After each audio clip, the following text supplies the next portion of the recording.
दैनिक लफ्ज़ी छोड़कर आज बात करेंगे एक ऐसे व्यक्तित्व की जिन्हें न केवल मैंने बहुत निकट से अध्ययन किया बल्कि 3 बार उनसे मुलाकात भी हुई। और उस व्यक्ति का नाम है स्वर्गीय श्री मोरारजी देसाई। 1975 में श्रीमती इंदिरा गांधी ने इमरजेंसी लगाई और देश को एक काले कपड़े से ढक दिया। बड़े बड़े नेताओं को, चाहे जयप्रकाश नारायण हो, मोरारजी देसाई हों, अटल बिहारी वाजपेयी हों, जॉर्ज फर्नांडिस हों, लाल कृष्ण आडवाणी हों, चंद्रशेखर हों, सबको उठाकर जेल में बंद कर दिया। इमरजेंसी काल में घरों पर बुलडोज़र चलाए गए, लोगों की जबरन नसबंदी की गई और अखबारों को और मीडिया का गला घोट दिया गया। ये सब बातें तो हम कई बार कर चुके हैं। आज बात करते हैं मोरारजी देसाई के बारे में। 1977 में इंदिरा गांधी के चारों तरफ जो कॉकस था, उसने इंदिरा जी को ये समझाया कि पूरा देश आपकी जय जयकार कर रहा है, पूरे देश की व्यवस्थाएं ठीक हो गई हैं, रेल ठीक समय पर चल रही हैं, विद्यार्थी गंभीरता के साथ अध्ययन कर रहे हैं, कोई सांप्रदायिक दंगा इस बीच नहीं हुआ है और भारत बहुत तेज़ी के साथ तरक्की की तरफ दौड़ रहा है। इस वक्त आप चाहें तो चुनाव करा लें और इस वक्त अगर चुनाव कराया गया तो आप 400 सीट लेकर आएंगी।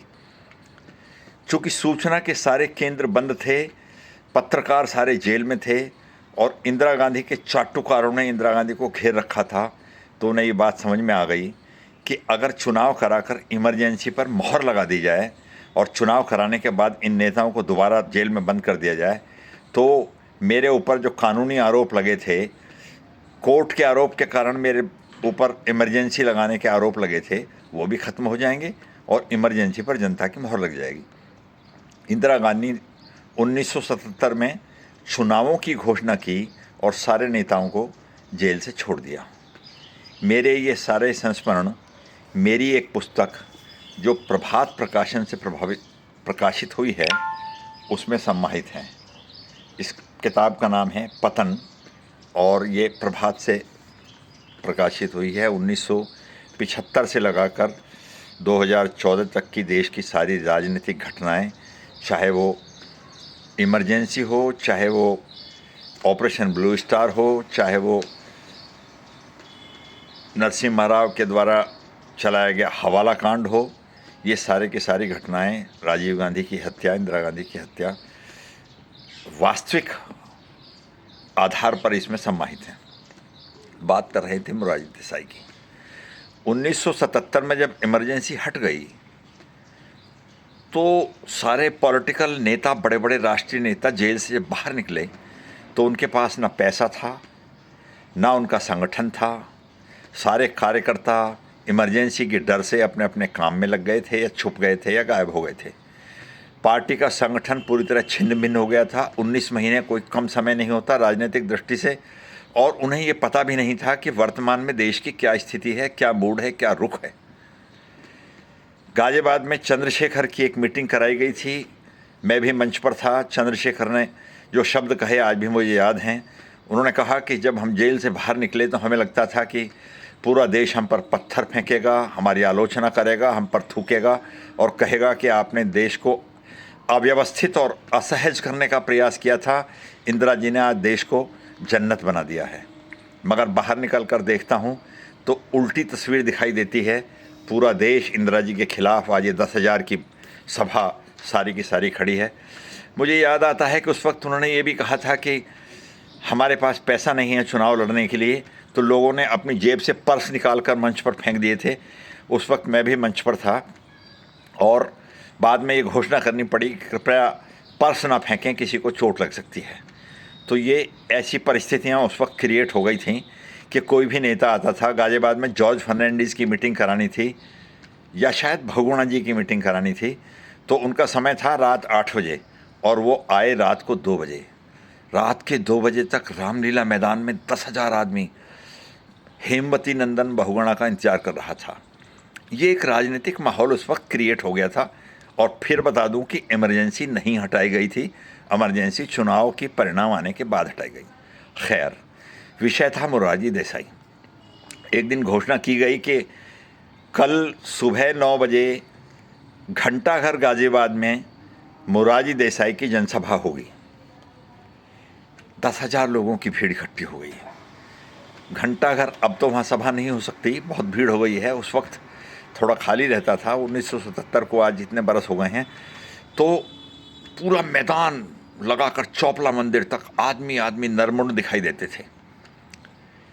लगभग 11:30 बजे, क्योंकि सभा का समय आधे घंटे पहले का दिया जाता है, जीटी रोड पर मोरारजी देसाई का काफिला आया।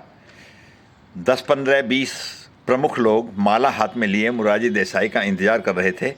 दिल्ली की तरफ से उनकी गाड़ी आई और कार्यकर्ता सामने खड़े थे, इसलिए गाड़ी को रुकना पड़ा। तो मोरारजी देसाई ने दरवाज़ा खोला और एकदम भड़क कर बोले, मेरा रास्ता क्यों रोक रहे हो? यहाँ का मेरा कोई कार्यक्रम नहीं था, मुझे आगे जाना है। और वो दोबारा गाड़ी में बैठने लगे। लोगों ने कहा, सर आपकी यहाँ जनसभा है। उन्होंने कहा, मेरे से कोई पूछकर जनसभा निर्धारित नहीं की गई, आप ऐसे ही जनसभा रख लोगे? तब उस ज़माने में गाज़ियाबाद में एक ब्रह्मचारी दरोगा जी होते थे, ब्रह्मचारी के नाम से प्रसिद्ध थे, जाट समाज से आते थे और उनकी सख्ती और अनुशासन प्रसिद्ध था।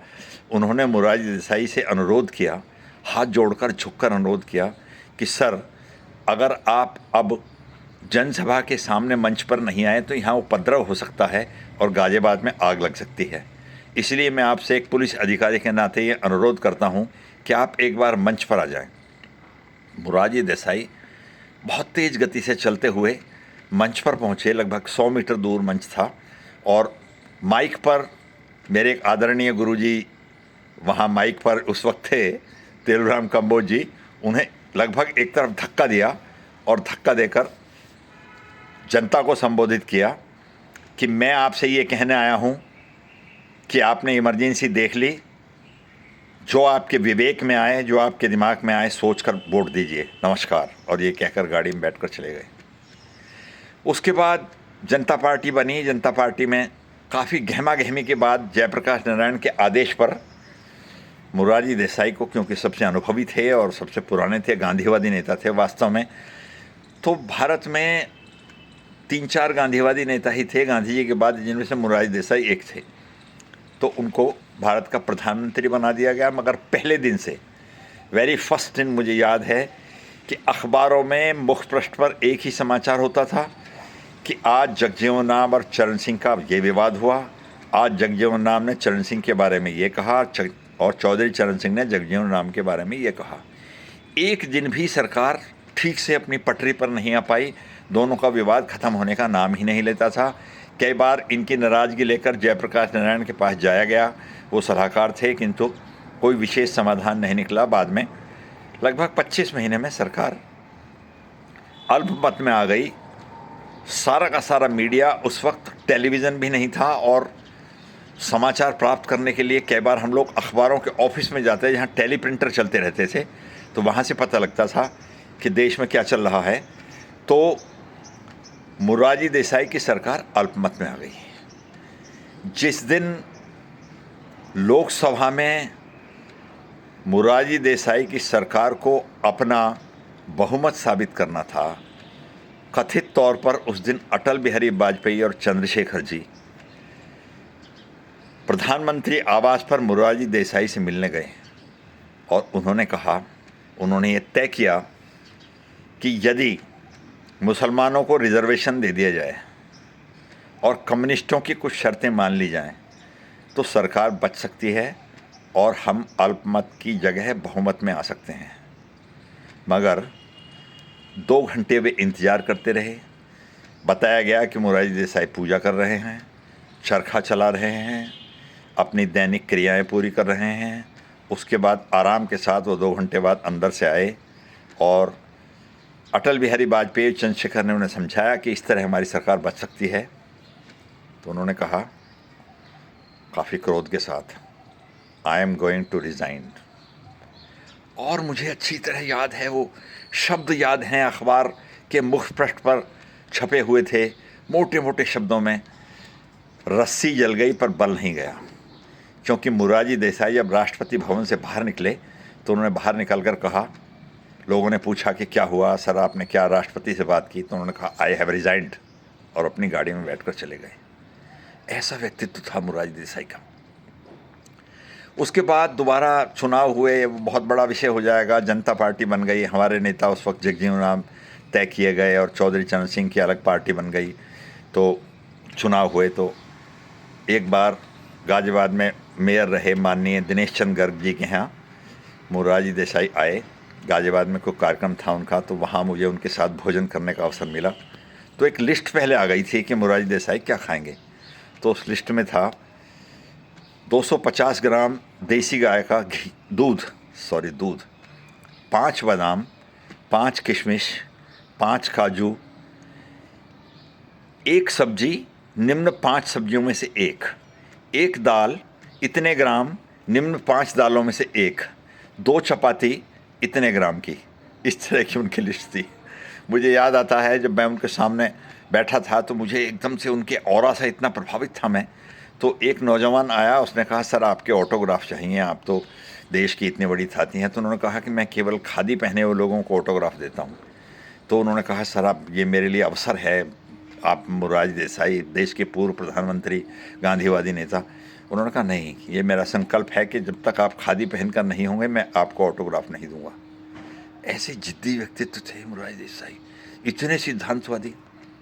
उसके बाद चुनाव हुआ, चुनाव की घोषणा हो गई। तो एक दिन गाजियाबाद के नबी मार्केट में मोरारजी देसाई की मीटिंग थी, बहुत बड़ी जनसभा थी, उसकी तैयारी चल रही थी। हम लोग थोड़ा सा सेंसिटिव थे कि जगह जगह चौधरी चरण सिंह के समर्थकों में और जनता पार्टी के समर्थकों में विवाद हो रहा था, तो कहीं कोई झगड़ा वगड़ा ना हो, इस दृष्टि से रात के 9 बजे मोरारजी देसाई मंच पर आए। तो उनके साथ आए कम से कम 7 या 8 कार्यकर्ताओं के सिरों पर पट्टी बंधी हुई थी, सिर फूटे हुए थे।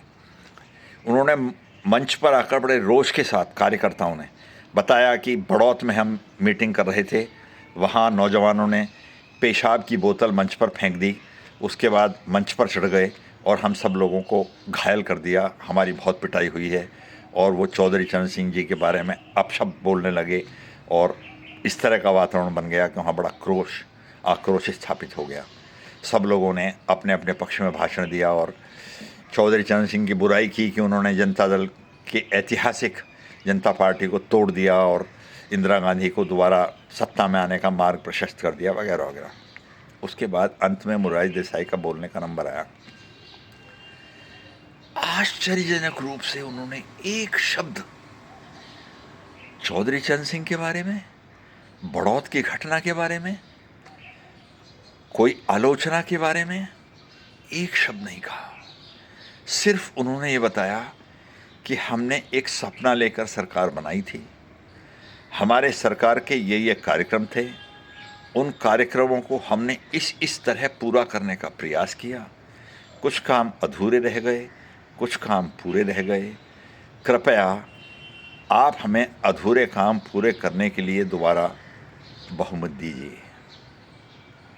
क्या व्यक्तित्व है जो आदमी आधे घंटे 1 घंटे पहले पिट कर आया हो, जिसके ऊपर कार्यकर्ताओं ने लेट कर उनकी रक्षा की हो और लाठियां चली हों, उस आदमी ने एक शब्द उस मीटिंग के बारे में, उस घटना के बारे में नहीं कहा। जब मोरारजी देसाई प्रधानमंत्री थे तो कांग्रेस ने चर्चा की कि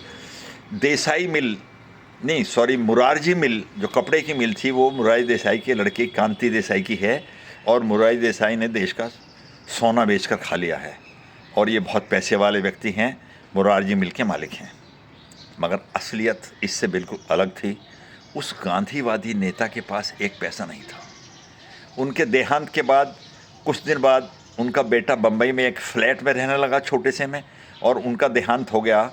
तो मोरारजी देसाई के बेटे की बहू इतनी आर्थिक तंगी में आ गई कि उसके लिए रोटी का संकट खड़ा हो गया और उसने आत्महत्या कर ली थी। मुफलिसी के कारण आत्महत्या कर ली थी। ये ऐसे व्यक्तित्व हैं जिन्हें देश ने भुला दिया, मगर भुलाना नहीं चाहिए। मोरारजी देसाई एक महान गांधीवादी नेता थे। लंबा हो गया आज का विषय। नमस्कार।